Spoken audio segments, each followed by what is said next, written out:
अस्सलाम वालेकुम व्यूअर्स, मैं हूं ज़ुहैब और इस वक्त मेरे साथ मौजूद हैं दानिश। सर क्या हाल चाल है आपके? अल्हम्दुलिल्लाह, आप सुनाएं, ठीक है, कैसे हैं? अल्हम्दुलिल्लाह, करम अल्लाह पाक का। सर कौन सी गाड़ी लेकर आए हैं हमारे साथ? ये सुजुकी कैपेचिनो 93 है। ये की कार्स कैटेगरी में आती है। ये बेसिकली जापान में उस एरा में बनी है कि जब स्पोर्ट्स कार की भी डिमांड थी और फ्यूल इकोनॉमी की गाड़ी भी होनी चाहिए और रोडों पे चलने वाली, ना कि ड्रैग रेसिंग या स्ट्रीट रेसिंग वाली गाड़ी। ऑलराइट सर, ये कौन सा मॉडल है ये 93 का मॉडल है। सर मैं जानना चाहूँगा ये K6A है या F6A है? ये F6A है। K6A की सीरीज़ आई थी 95 to 97। ये गाड़ियाँ 90 से लेकर 97 तक प्रोड्यूस की गई हैं, जिसके अंदर तीन जो मेजर कंपनीज थी, एक सुजुकी थी, एक मज़दा थी और एक हमारी होंडा ने बीट लॉन्च की थी। मिड इंजन ड्राइव थी, 660 सीसी एमटेक टेक्नोलॉजी थी, मल्टी थ्रॉटल रिस्पॉन्सिव इंजन था उसके अंदर। एक मज़दा ने निकाली थी कैरल निकाली थी और उसको ऑटोज़म AZ1 कहते हैं, और वो भी मिड इंजन ड्राइव थी, लेकिन उसका भी इंजन सुजुकी ने मज़दा को दिया था। उसके बाद ये सुजुकी कैपेचिनो थी। कैपेचिनो की क्लास ये थी कि ये front engine rear wheel drive थी। मतलब ये 4x4 नहीं है, ये पीछे रेयर व्हील है।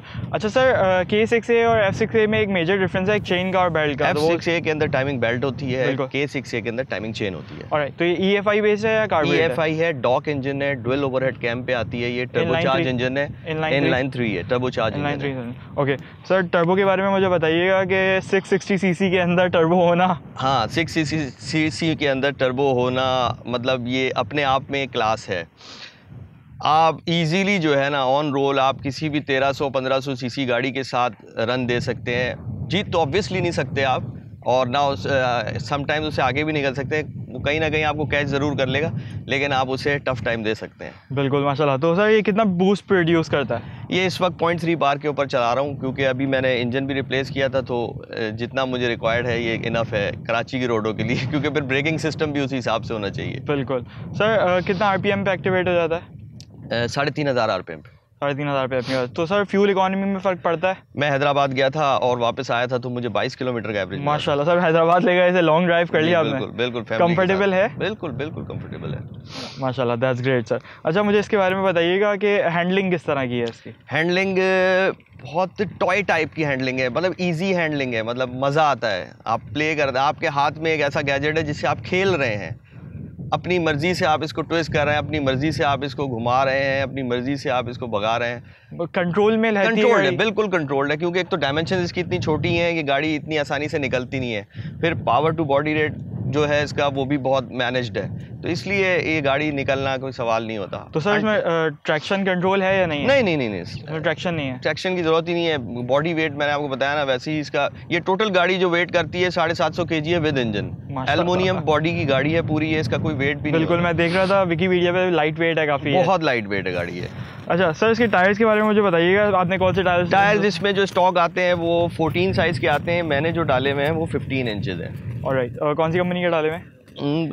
पता नहीं यार, डनलोप होगी और ब्रिजस्टोन, क्योंकि हम घुमाते हैं गाड़ियां तो वो कभी टायर खत्म हो जाते हैं तो जो मिलते हैं वो डाल देते हैं। तो सर आप न्यू टायर्स का सेट लेते हैं या यूज़ में? नहीं, मैं नॉर्मली यूज़ लेता हूँ। तो कहाँ से उठाते हैं? बहुत सारी शॉप्स हैं दोस्तों वगैरह की, जिसके सर कोई रिकमेंडेशन करते हैं? व्यूअर्स जानना चाहते हैं कि अगर वो भी करना चाह रहे हैं, टायर बंड करना चाह रहे हैं, तो वो किधर से लें? और क्या देखिए, मैं आपको बताऊं, जो हम नॉर्मली टायर खरीदे, एक तो यूज़ टायर, एक तो गरीबाबाद पे अच्छी मार्केट है, ठीक है, और अपना इस्लामिया कॉलेज के पास काफ़ी बड़ी मार्केट है, तो आपको चीप रेट के अंदर टायर मिल जाते हैं जो आप डालें, बर्न कर लें, फाड़ दें उसको, उसके बाद फिर जाके ले लें। 1000, 1500, 2000, 2500 तक आपको यूज़ टायर मिल जाता है। सेट नहीं, सिंगल टायर।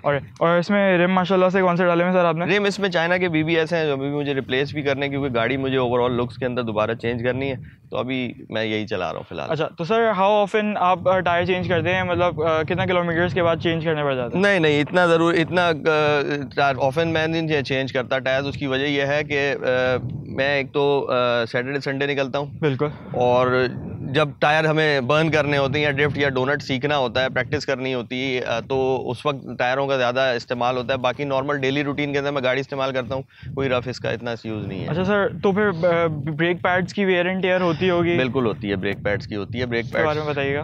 ब्रेक पैड इसके नॉर्मली मिलते नहीं हैं, हमें उसको रिपेयर कराने पड़ते हैं। ऑलराइट, ये कौन सा इसमें ब्रेकिंग सिस्टम डला हुआ है? इसमें ऑल व्हील डिस्क है। अच्छा सर, कितना क्या ट्रांसमिशन है? 5 स्पीड है ये? 5। ऑलराइट। अच्छा सर, मैं जानना चाहूँगा अब इसमें स्पार्क प्लग्स कौन से यूज़ करें? मैं स्पार्क प्लग्स इसके अपने रिकमेंडेड आते हैं, ऑलराइट, वो सुजुकी के वही रिकमेंड वो यूज़ करता हूँ। एनजीके के हैं जो रेटिंग वो देते हैं, उस हिसाब से यूज़ किया था। अच्छा सर, कूलेंट यूज़ करते हैं? कूलेंट यूज़ करता हूँ, बिल्कुल। कौन सा कूलेंट यूज़ कर रहे हैं? आइजन भी करता हूँ, नासा भी करता हूँ। फिर हमारा अपना एक वो अक्सर मेरा असल में जनरेटर्स का काम है, तो वहाँ जनरेटर्स के अंदर कूलेंट आ जाता है जापान से, हॉलैंड से, तो वो हमें ज़्यादा फ़ायदेमंद देता है। अच्छा सर, इसके अलावा ब्रेक फ्लूइड कौन सा यूज़ करें आप? ब्रेक फ्लूइड मैं जो है गार्ड का करता हूँ। ओके, तो इसमें जो स्टीयरिंग व्हील है वो पावर है? नहीं, नॉन पावर होता है। उसकी वजह यह है कि जब ये 60-80 प्लस करती है तो गाड़ी बहुत लाइट वेट हो जाती है। और नॉर्मली भी आपने जो जिन गाड़ियों में पावर स्टीयरिंग नहीं होता, हाई स्पीड पे वो गाड़ी वो स्टीयरिंग उनका लाइट हो जाता है। तो छोटी गाड़ियों के अंदर पावर स्टीयरिंग कंपनीज कभी भी नहीं देती हैं। कल्टस वगैरह में बीच में आया भी है, लेकिन वो हाई स्पीड के ऊपर डेंजरस हो जाता है, क्योंकि हल्की सी भी आपकी गलती जो है ना, गाड़ी को वो पूरा घुमा देती है। तो इन गाड़ियों में पावर स्टीयरिंग की जरूरत नहीं है, लेकिन 95 to 97 पावर स्टीयरिंग भी आया है और एयरबैग्स भी आए हैं इसमें। ओके, तो इसमें एयरबैग्स नहीं है? इसमें नहीं है। 93 वेरिएंट है। 95 से 97 में जो लास्ट वेरिएंट है उसके अंदर एयरबैग भी है। और विंडोज़ पावर है इसमें? विंडोज़ पावर है इसकी, ऑटो क्लोज होती हैं। माशाल्लाह। अच्छा सर, इसमें आपने कस्टमाइज़ क्या क्या किया हुआ है? देखिए, कस्टमाइज में बहुत सारी चीज़ें की हुई हैं। यहीं से शुरू कर लेते हैं सर। 1 by 1 बताइएगा मुझे एक एक चीज़ का, और प्राइस भी साथ में बताते रहिएगा। देखिए, प्राइस का तो मैं अप्रॉक्सीमेट बता दूंगा। देखिए, एक तो इसका बम्पर ओरिजिनल है, ठीक है, उसके साथ एक क्लिप ये मॉडिफाई की हुई है, एक्स्ट्रा लगाई हुई है, ठीक है। पहली चीज़ जो मैंने इसको दोबारा रीडिज़ाइन करके मॉडिफाई की थी, उसके अंदर ये लाइट्स का शेप चेंज किया था। कैपेचिनो की जो लाइट्स आती हैं वो ये पूरी लाइट है एक ना, आप देख रहे हैं, तो वो एक लुक अलग होता है। मुझे क्योंकि S2000 और RX-7 थोड़ी सी ज़्यादा पसंद है, तो मैं चाहता हूँ मेरे पास गाड़ी भी हो और उस जैसी भी हो। तो मैंने आप ये देखेंगे कि ये शेप S2000 जैसा और RX-7 जैसा, उसका थोड़ा सा लुक दिया हुआ है। बाकी ये फेक हुड पेंस वगैरह लगाई हुई हैं। अंदर मैंने ये मीटर्स हैं, गेजेस मैंने चाइना से मंगाए थे, डिजिटल गेजेस हैं, ये अभी तक अवेलेबल भी नहीं है। DVR लगा हुआ है, फिर उसके बाद बूस्ट कंट्रोलर लगा हुआ है, और वूफर वगैरह सिस्टम सब चीज़ें लगी हुई हैं। माशाल्लाह माशाल्लाह। फ्रंट कैम, रेयर कैम, सारी चीज़ें लगी हुई हैं। जबरदस्त। ये कन्वर्टेबल है? कन्वर्टेबल है। ये कूप भी कन्वर्ट होती है, टी टॉप भी होती है, टारगा टॉप भी होती है, और फुल कन्वर्टेबल भी है। तो ये हार्ड टॉप है? हार्ड टॉप कन्वर्टेबल है। सर, मुझे माशाल्लाह से स्पॉइलर नज़र आ रहा है एक ज़बरदस्त सा, उसके नीचे लिप भी नज़र आ रही है, तो उसके बारे में मुझे बताइए। देखिए, लिप इसकी अपनी ओरिजिनल लगी हुई आई थी। अच्छा, मेरा नसीब बहुत अच्छा था, मुझे स्पॉइलर तो लगाना था, तो मेरे दोस्त हैं बड़े अच्छे, उनके पास स्पॉइलर था, मैंने पसंद आया, मैंने उसको ऐसे ही उससे बोल दिया कि ठीक है ये मेरा हो गया ना, डन कर दिया। अब बाय लक ये स्पॉइलर ऐसा था कि जैसे बना ही इस गाड़ी के लिए हो। मैं समझ रहा था फुल साइज बड़ा स्पॉइलर होगा, मुझे काटना पड़ेगा, ऑल्ट्रेशन करनी पड़ेगी, लेकिन वो ऐसा था कि जैसे आया ही इसके लिए हो। माशाल्लाह, बिल्कुल good fit, perfect carbon fibre का ये स्पॉइलर है। सर, क्या प्राइस हो गई और इंस्टॉलेशन चार्जेस क्या हो गए तकरीबन? इंस्टॉलेशन चार्जेस इसके 1000-1500 रुपये लगते हैं। ड्रिल वगैरह करनी पड़ी? ड्रिल वगैरह करनी पड़ती है। और स्पॉइलर जो है ये नया लेने जाएं तो ये कार्बन फाइबर का स्पॉइलर 20-25 हज़ार। ये साइड मिरर सर इसके स्टॉक हैं? साइड मिरर स्टॉक है। सर, इसकी मेंटेनेंस कॉस्ट क्या आ जाती है? मेंटेनेंस कॉस्ट देखें, टर्बोचार्ज गाड़ियों के अंदर आपको फ्लूइड्स का ना बहुत ख्याल करना पड़ता है, तो ज़्यादा कॉस्ट फ्लूइड्स की आती है, ऑयल की है, ट्रांसमिशन ऑयल है, डिफ और अपना कूलेंट वगैरह है, इसकी कॉस्ट आती है। ये थोड़ी सी महंगी पड़ती है, छोटी गाड़ी है लेकिन फिर भी जो है तकरीबन ये समझें कि ऑयलिंग इसकी जो है ना 10 से 15 हज़ार रुपये में पड़ जाती है, क्योंकि एडिटिव्स भी डलते हैं, फिर फिल्टर्स हैं, ऑयल फिर दूसरे कंपनीज़ के जो हैं वो महंगे हैं। तो आप इंजन ऑयल कौन सा यूज़ करें? इंजन ऑयल मैंने इसके अंदर अपना एक तो एब्रो एडिटिव यूज़ करता हूँ मैं इसके अंदर, और जो इसका मेन ऑयल है वो मैं करता हूँ लिक्विमोली यूज़ करता हूँ।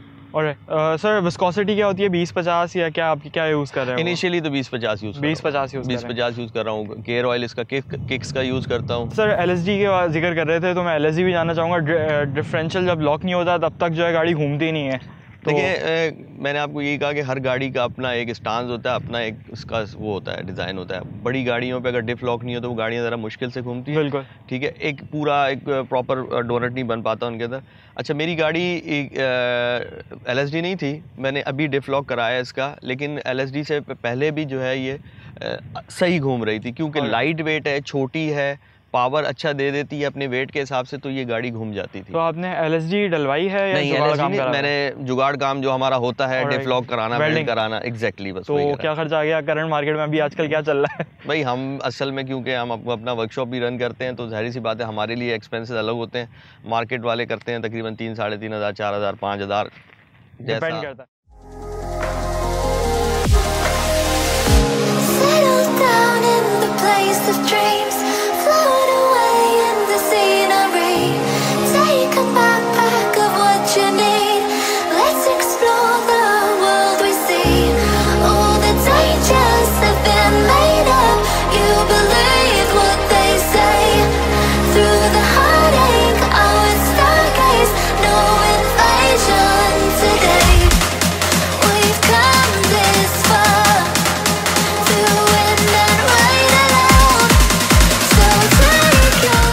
ऑलराइट व्यूअर्स, मैं बताना चाहूँगा कि माशाल्लाह से दानिश भाई जो है वो इलेक्ट्रो मोटर स्पोर्ट्स रन कर रहे हैं। तो सर क्या क्या सर्विस प्रोवाइड कर रहे हैं आप? देखिए, हम ओवरऑल मॉडिफिकेशन सर्विसेज से रिलेटेड सारा काम प्रोवाइड करते हैं। मैकेनिकल वर्क भी है, सस्पेंशन भी है, डेंट पेंट है, अदर मॉडिफिकेशंस हैं, और गाड़ी को रिस्टोर करने के लिए जो जो काम किया जा सकता है वो हम सारे करते हैं।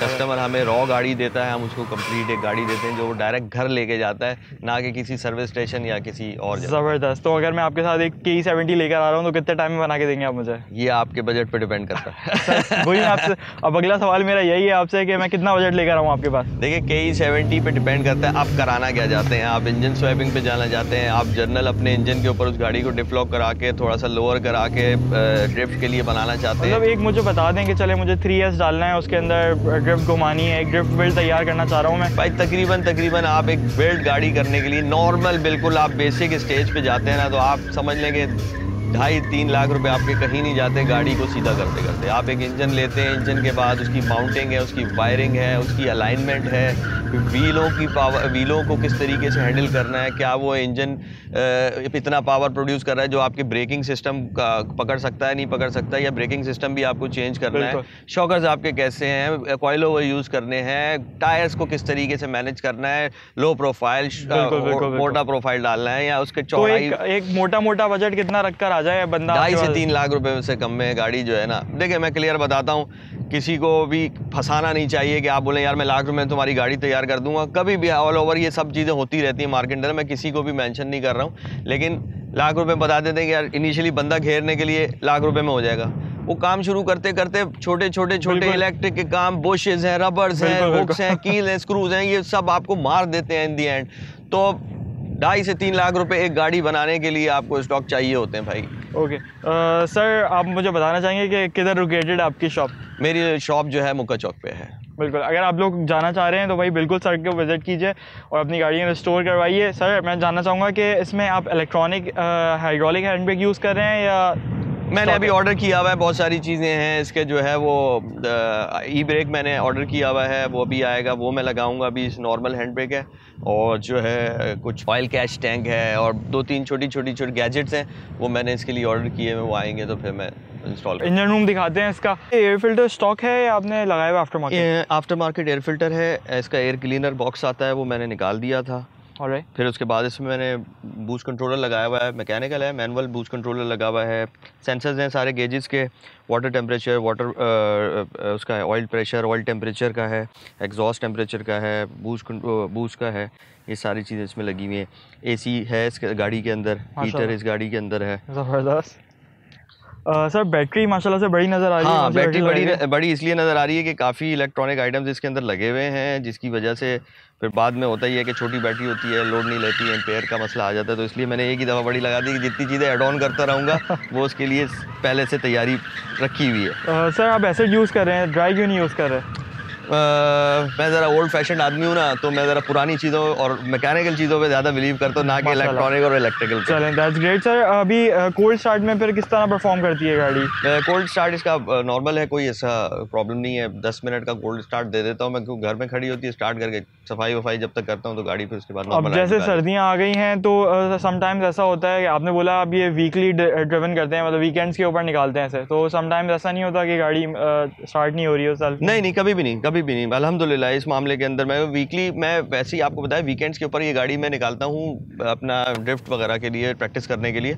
नॉर्मली मैं डेली ड्रिवन के अंदर इसको रखता हूँ, कभी मुझे वर्कशॉप जाना है या मुझे नॉर्मल कहीं जाना है। हाँ, ये ज़रूर डिसाइड कर लेता हूँ कि फला जगह जा रहा हूँ तो उस जगह के रोड ठीक है कि नहीं है, क्योंकि ये पहले से लो है उसके बाद प्रॉब्लम आ जाती है। कभी स्पीड ब्रेकर हमारे कराची के रोड्स का तो प्रॉब्लम हमेशा से ही रहे। बिल्कुल। ऑलराइट व्यूअर, चलें हम आपको अंदर से गाड़ी दिखाते हैं।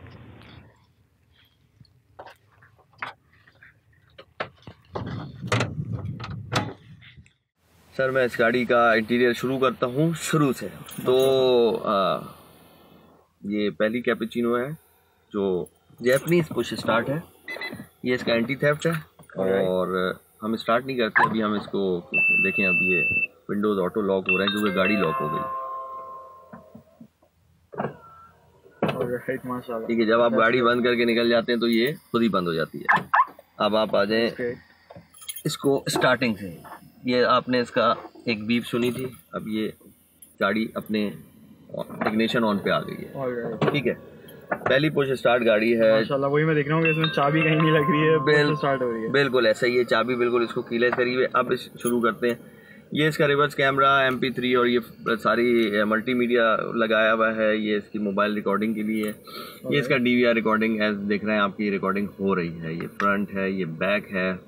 उसके बाद स्प्लिट स्क्रीन वगैरह ये सारी चीज़ें आप इसमें एक्सीडेंटल इमेज वगैरह लेना, ये सब ऑटोमेटिक ले लेता है। अच्छा सर, ये कस्टम आपने लगाया हुआ है? ये सब कस्टम लगा हुआ है। ये गेजेस मैंने चाइना से मंगाए थे, डिजिटल गेजेस हैं। ये एयर फ्यूल रेशियो का है, ये एग्जॉस्ट टेम्परेचर का है, ये बैटरी वोल्टेजेस हैं, ऑयल टेम्परेचर, ऑयल प्रेशर है, वाटर टेम्परेचर है, बूस्ट है और RPM है। और सर मैं जानना चाहूँगा इसके बारे में बताइएगा, पेंट जॉब जो हुई हुई है गाड़ी के अंदर वो कस्टम हुई हुई है या? जी बिल्कुल नहीं, पेंट जॉब इस पे मैंने कराई थी। ये गाड़ी बॉटल ग्रीन कलर के अंदर आई है कंपनी से, और मैंने इसको चारकोल ग्रे करवाया है। आसिम भाई हमारे बड़े अच्छे दोस्त ASM डिटेलिंग चलाते हैं, और डिटेलिंग के लिए आप उनके पास जा सकते हैं। बहुत अच्छी डिटेलिंग करते हैं गाड़ियों की वो। तो उन्होंने ही अपनी मर्ज़ी से, अपने शौक़ से, अपने दिल से इस गाड़ी को तैयार किया। मैंने सिर्फ उनको बोला भाई जो आपका दिल करता है आप करें, तो उन्होंने बड़ा अच्छा मुझे कलर कॉम्बिनेशन रिम्स पे और गाड़ी पे करके दिया।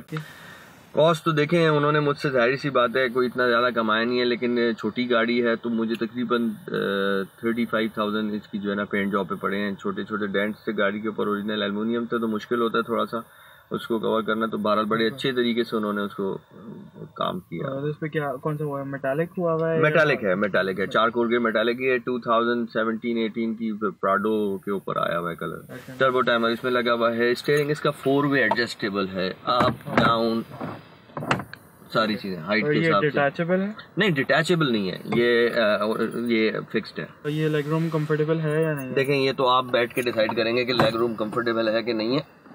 आप बैठें, हाँ बैठना थोड़ा सा मुश्किल होता है, लेकिन लेग रूम अल्हम्दुलिल्लाह इस गाड़ी के अंदर 6 फीट का बंदा भी आराम से बैठ के गाड़ी चला सकता है। अब आप बैठे हैं तो अब आपको अंदाजा होगा। बिल्कुल, तो बिल्कुल खुली स्पेस है, बिल्कुल टांगे फैला के बंदा बैठ सकता है माशाल्लाह। सर ये इसमें सीट्स हैं, ये इसकी स्टॉक हैं? स्टॉक सीट्स हैं, ओरिजिनल स्पोर्ट्स स्टाइल के अंदर आती हैं। बाकी मैंने इसके अंदर सिस्टम्स वगैरह लगाए हुए हैं, वूफर लगा हुआ है, एम्पलीफायर लगा हुआ है, और बस डैशबोर्ड भी इसका अच्छा है माशाल्लाह। सर ये अगर बंदा कोई ख़रीदना चाह रहा है तो वो क्या माइंड में बजट रखे कि देखिए ये गाड़ी मिल जाती है 6-7 लाख रुपए की, लेकिन अच्छी गाड़ी जिसको नस्ली गाड़ी कहते हैं वो पाकिस्तान में कम है। ये टोटल पाकिस्तान में कोई 20 से 25 गाड़ियाँ हैं।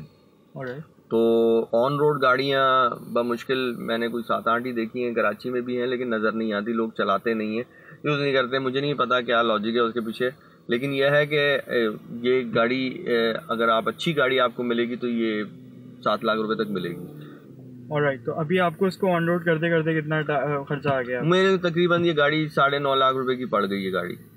ऑलराइट, चलें, thank you so much viewers. मैं सबसे पहले तो सब शुक्रगुजार हूँ दानिश भाई का कि उन्होंने हमारे लिए टाइम निकाला, हमारे लिए आए। Thank you so much sir.